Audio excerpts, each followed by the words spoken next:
Hello everyone. Are you wondering what Big Yikes means? Let's explore.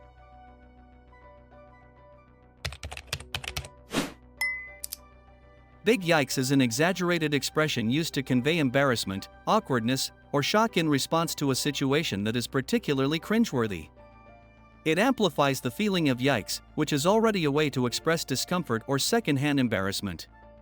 When something is so awkward or embarrassing that a simple yikes isn't enough, Big Yikes comes into play to emphasize just how off-putting the situation is.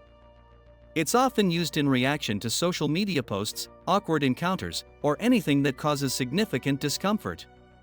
In essence, Big Yikes is about amplifying the reaction to something that's truly cringeworthy, making it clear that the level of embarrassment or awkwardness is high. Please like the video and leave a comment to support my job. Thank you for watching and see you later. Goodbye.